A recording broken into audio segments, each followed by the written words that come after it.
Educational activities Bengali চ্যানেলে তোমাদের সকলকে স্বাগত। ভিডিওটিতে আলোচনা করব ক্লাস 9-এর সেকেন্ড ল্যাঙ্গুয়েজ ইংলিশের মডেল অ্যাক্টিভিটি টাস্ক, যেটা জানুয়ারি 2022-এ দেওয়া হয়েছে। ফুল মার্কস হচ্ছে 20। এই কোয়েশ্চেন সেটটিতে প্রতিটি সাবজেক্টেরই ফুল মার্কস 20 আছে এবং ক্লাস 9-এর অন্য সাবজেক্টগুলিও আমাদের চ্যানেলে সলভ করে দেওয়া হয়েছে। ভিডিওগুলোর লিঙ্ক ডিসক্রিপশনে পেয়ে যাবে, প্রয়োজন হলে দেখে নিতে পারো, অথবা উপরে আই বাটনে ক্লিক করে দেখতে পারো, কিংবা চ্যানেলের প্লেলিস্ট থেকেও চেক করে নিতে পারো। প্রথমেই দেখো, বলছে read the following passage and answer the questions that follow. প্যাসেজটা পড়ে নিয়ে নিচে কিছু কোয়েশ্চেন আছে, অ্যান্সার করতে হবে। প্যাসেজটি seen passage, lesson 1, class 9 text book ইংলিশের লেসন 1 ভোলা গ্র্যান্ডপা, সেখান থেকে এই প্যাসেজটা তুলে দিয়েছে। অ্যাক্টিভিটি 1-এ দেখো কি বলছে, write the correct answers from the given alternatives. এখানে এরকম 3টে প্রশ্ন দেওয়া হয়েছে, প্রশ্নমান 1 করে। 2-তে বলছে রাইট দ্য ফলোয়িং কোয়েশ্চেন্স, 2টো প্রশ্ন দেওয়া হয়েছে, প্রশ্নমান 2 করে। অ্যাক্টিভিটি 3-তে কি বলছে দেখো, change the mode of narration of the following sentences. Narration change করতে হবে, 3টে সেন্টেন্স দেওয়া আছে, প্রশ্নমান 1 করে। অ্যাক্টিভিটি 4-এ আছে রাইট আ স্টোরি, একটা স্টোরি রাইটিং করতে হবে, এখানে 10 নম্বর আছে। প্রথমে আমরা বাংলা মানের সাথে প্যাসেজটা পড়ে নেব, তারপরে আমরা কোশ্চেন আনসারগুলো দেখে নেব। প্যাসেজটা পড়ছি। I remember another funny incident. আমার মনে পড়ে অন্য একটি মজার ঘটনা। অ্যাবাউট ভোলা গ্র্যান্ডপা, ভোলা গ্র্যান্ডপাকে নিয়ে। রিলেটেড বাই মাই ফাদার, যেটা রিলেটেড ছিল মানে সম্পর্কিত ছিল আমার বাবার সাথে, মানে এখানে যে গল্পকথক তার বাবার সাথে সম্পর্কিত ছিল, সেরকম একটা ঘটনার কথা বলছে এখানে। It had been a rainy afternoon, এটা ছিল একটা বর্ষার দিনের বিকেলবেলা। Bhola grandpa wild with excitement, Bhola grandpa অত্যন্ত উত্তেজনার সাথে বা উত্তেজিত হয়ে told my father and his friends, আমার বাবা এবং তার বন্ধুদের বলেছিলেন, that he had seen a gang of pirates, তিনি একদল জলদস্যুতে দেখেছেন। They were burying a large box under one of the sand dunes, তারা কী করছিল, একটা বড় বাক্সকে স্যান্ড ডিউন্সের মানে বালির ঢিবিগুলো নিচে পুঁতে রাখছিল। On the sea shore by our village, মানে সমুদ্র তীরে, যেটা আমাদের গ্রামের পাশে ছিল। At once father and his friends started looking for the hidden treasure, তারপরে কি করলো, বাবা আর তার বন্ধুরা সবাই মিলে সেই যে বড় বাক্সটা মানে হিডেন ট্রেজার যেটাকে বলছে, খুঁজতে শুরু করলো। Evening passed on to night, সন্ধ্যা থেকে ক্রমশ রাত্রি হলো। Moonlight came in through the clouds, মেঘের ফাঁক দিয়ে চাঁদের আলো দেখা দিল। A pack of jackals were howling, একদল শিয়াল ডাকছিল বা তাদের আওয়াজ শোনা যাচ্ছিল। It was past midnight, মধ্যরাত্রি পেরিয়ে গেল এরকম করে। At this point of time, সেই সময় Bhola grandpa confess that, Bhola grandpa বলল, কনফেস করলো মানে স্বীকার করলো, that there was no real treasure, সেখানে কোনো সত্যিকারের গুপ্তধন নেই।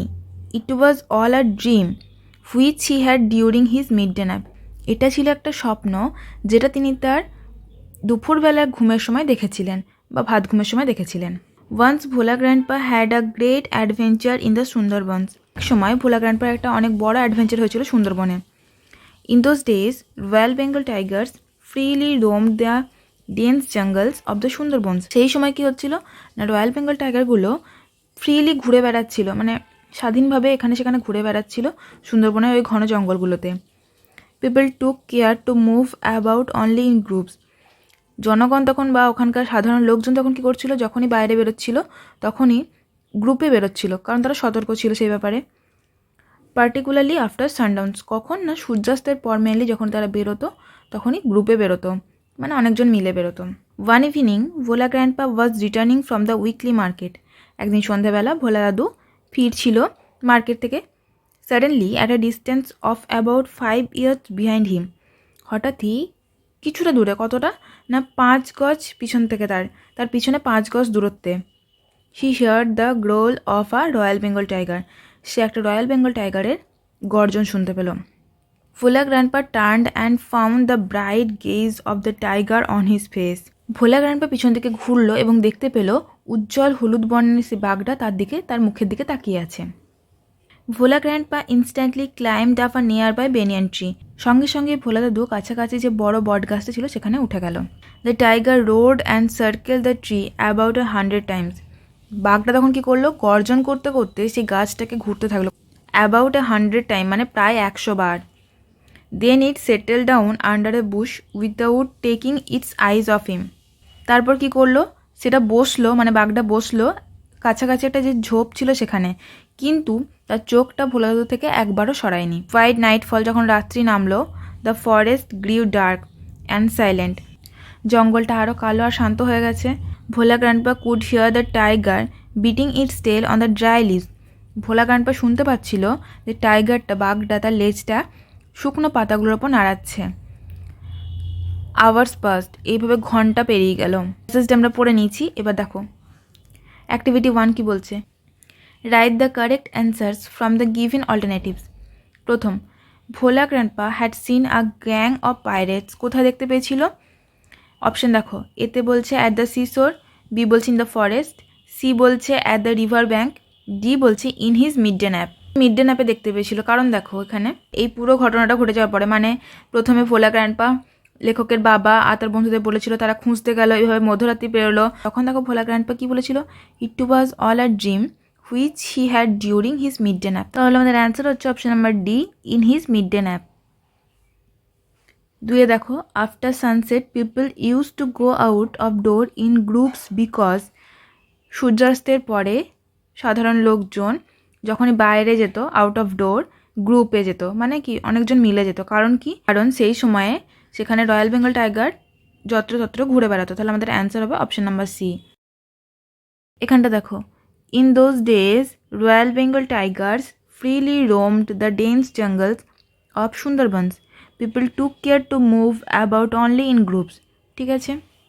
Next, on seeing the tiger Bhola grandpa climbed up the, বাঘটাকে দেখে ভোলা গ্র্যান্ডপা কোন গাছটায় উঠেছিল? Banyan tree.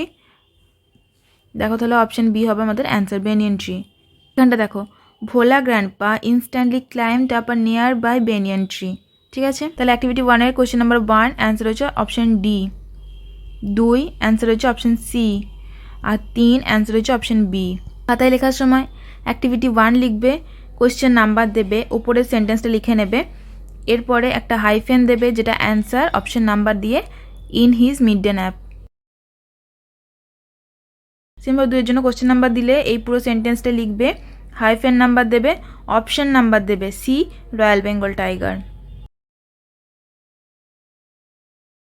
Activity 1 complete. Activity 2 দেখো, অ্যান্সার দ্য ফলোইং কোয়েশ্চেন। দুটো কোয়েশ্চেন আছে। প্রথম, what were the pirates doing when Bhola grandpa saw them, যখন ভোলা গ্র্যান্ডপা ওই দস্যু দলকে দেখেছিল তখন তারা কি করছিল? The pirates were burying a large box under one of the sand dunes on the sea shore by the author's village when Bhola grandpa saw them. এটা ফার্স্টই আমরা পেয়েছি, দেখে নাও। Bhola grandpa, wild with excitement, told my father and his friends that he had seen a gang of pirates. They were burning a large box under one of the sand dunes on the seashore by our village. এখানে hour village মানে গল্পকথকের ভিলেজের কথা বলা হয়েছে, সেজন্য আমি ওখানে authors village লিখেছি, বা এটা ন্যারেটার্স ভিলেজও লেখা যেতে পারে। B, why did people moving in groups particularly after sundown, কেন সেখানকার লোকজন গ্রুপে বা দলবদ্ধভাবে বেরোতো বা যেত কোথাও, পার্টিকুলারলি বিশেষ করে সানডাউন, সূর্যাস্তের পরে।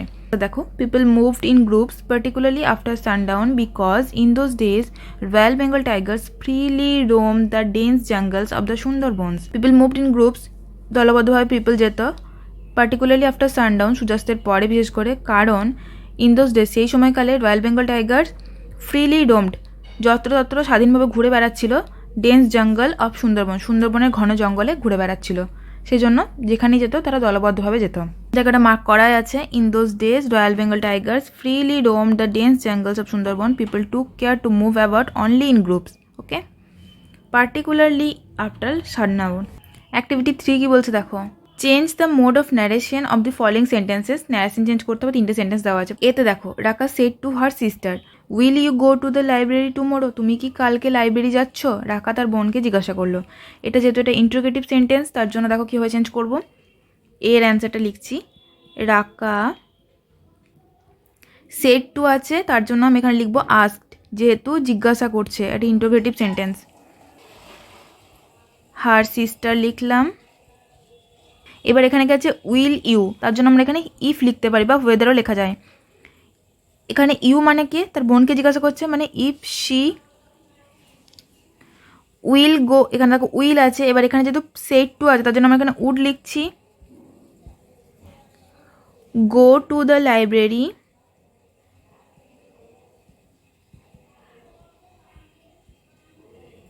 tomorrow. টুমোরোটা কীভাবে চেঞ্জ হবে? Next day.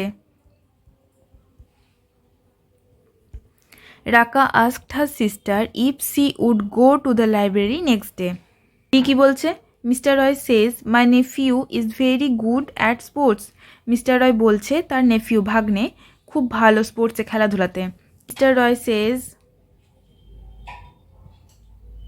that his nephew is very good at sports, খেলাধুলায়।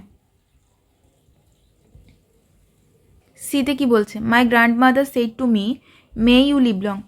আমার গ্র্যান্ডমাদার মানে ঠাকুমামাই বলছে মে ইউ লিভ লং, তুমি দীর্ঘজীবী হও, প্রার্থনা করছে। অর্থাৎ operative sentence, my grandmother prayed that may you live long, এটা লিখবো I might live long।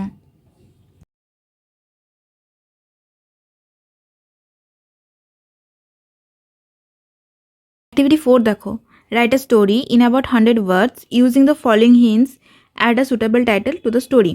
একটা স্টোরি লিখতে বলছে, গল্প লিখতে হবে 100 ওয়ার্ডের মধ্যে, ইউজিং ফলোইং হিন্টস, এই হিন্টসগুলো ইউজ করতে হবে, আর একটা সুটেবল টাইটেল দিতে হবে। 10 নাম্বার আছে। হিন্টসগুলো দেখো, আর্ট কম্পিটিশন, একটা অঙ্কন প্রতিযোগিতা। পার্টিসিপেন্টস ইনক্লুড 3 আর্টিস্ট, যেখানে 3 জন অঙ্কন শিল্পী আর কি প্রতিযোগী হিসেবে আছে। 1 ড্রজ আ বাঞ্চ অফ ফ্লাওয়ার্স, একজন আঁকবে একগুচ্ছ ফুল। অ্যানাদার সাম ফ্রুটস, অন্যজন কিছু ফল। 3rd ড্রজ আ কার্টেন, তৃতীয় নম্বর যে শিল্পী সে এঁকেছে একটা পর্দা। বিজ সিট অন দ্য ফ্লাওয়ার্স, মৌমাছিরা সে ফ্লাওয়ার মানে যেখানে এঁকেছিল সেখানে বসছে। Birds come to eat fruits, দ্বিতীয়জন আর্টিস্ট যে ফল এঁকেছিল, কিছু ফলের ছবি এঁকেছিল, সেখানে পাখিরা এসছে সে ফলগুলো সত্যি মনে করে খেতে। আর কার্টেন ডিসিভস দ্য জাজেস, কার্টেন যেটা এঁকেছিল তৃতীয় নাম্বার, সেটা জাজেসদেরকে বিভ্রান্ত করেছিল, মানে প্রতারণা করেছিল তাদের সাথে। 3rd artist wins the prize, তৃতীয় নাম্বার শিল্পী সে প্রাইজ জিতেছিল। নাম দিয়েছি আ কম্পিটিশন বিটুইন 3 আর্টিস্ট। দেখো, once there lived 3 famous artist in a city, একদা একটা শহরে 3 জন বিখ্যাত অঙ্কন শিল্পী বা চিত্রশিল্পী বসবাস করত। One day they decided to have a competition to find out who was the best artist. একদিন তারা ঠিক করলো একটা কম্পিটিশন, প্রতিযোগিতা, যেখানে খোঁজা হবে 3 জনের মধ্যে কে সব থেকে শ্রেষ্ঠ। 2 জাজেস were also appointed to decide the case, 2 জন জাজ সেখানে নিযুক্ত হলেন সেই প্রতিযোগিতায় আর কি। The competition started on time, প্রতিযোগিতা যথাসময়ে শুরু হলো। The first artist painted a bunch of flowers, প্রথম শিল্পী এঁকেছিল একগুচ্ছ ফুল। The second artist painted some fruits and the third artist painted a curtain, দ্বিতীয়জন কী এঁকেছিল? কিছু ফলের ছবি। তৃতীয়জন কী এঁকেছিল? একটা পর্দার ছবি। জাজেস observe the pictures and evaluated them, জাজেরা কী করলো? তারপরে ছবিগুলো দেখছিল এবং পর্যবেক্ষণ করছিল, ভালোভাবে পর্যবেক্ষণ করে তার মূল্য বিচার করছিল। First they observe the bunch of flowers on which a bee was sitting, প্রথমে তারা দেখলো যে প্রথমজন ছবিটা এঁকেছিল একগুচ্ছ ফুল, সেখানে একটা মৌমাছি এসে সেই ফুলের ওপরে বসে আছে। Then they observe the picture of fruits, সেকেন্ডজন যে ছবিটা এঁকেছিল কিছু ফলের, সেটা দেখলো। Birds appear there to eat the fruits, পাখিরা সেখানে এসছে ফলটা খাওয়ার জন্য, মানে পিকচারগুলো এতটাই রিয়েল ছিল যে তারা সেগুলো সত্যি মনে করেছিল। Both of the pictures were very natural, ওই যে দুটো ছবি খুবই প্রাকৃতিক ছিল, মানে এতটাই যে তারা সত্যি মনে করেছিল, বি, মৌমাছি আর পাখিরা। Then they came in front of the third artist painting, তারপরে তারা তৃতীয় নাম্বার যে শিল্পী ছিল তার ছবি আঁকার সামনে এলো। The curtain was so natural that they tried to open it, সে যে পর্দাটা এঁকেছিল সেটা এতটাই ন্যাচারাল ছিল যে তারা সেটাকে ভেবেছিল কিছু ঢাকা আছে, মানে তারা সেটাকে খোলার চেষ্টা করছিল, তারা অর্থাৎ জাজেরা। ফ্লাওয়ার্স ডিসিভ দ্য বি, ফুলের যে গুচ্ছটা ছিল সেটা ডিসিভ মানে প্রতারণা করেছিল বা বিভ্রান্ত করেছিল মৌমাছিকে। ফ্রুট ডিসিভ দ্য বার্ড, ফলের যে ছবি, ফলগুলো ডিসিভ করেছিল মানে প্রতারণা করেছিল পাখির সাথে। But the curtain deceive the intellectual man, কিন্তু সেই পর্দাটা বিভ্রান্ত করেছিল বা প্রতারণা করেছিল কার সাথে, না সেই মহান মানুষগুলোর সাথে, মানে জাজেদের সাথে। They realise that the picture of the curtain was most natural. তারা তখন রিয়েলাইজ করলো যে কার্টেনের যে পিকচারটা সেটা মোস্ট ন্যাচারাল, মানে সব থেকে সুন্দর। Das the third artist on the prize. এইভাবেই 3 নম্বর যে শিল্পী বা তৃতীয় যে শিল্পী সে প্রাইজ পেয়েছিল। মোরাল অফ দ্য স্টোরি কি বলতে পারি? Two deceive a learned person is also a special art.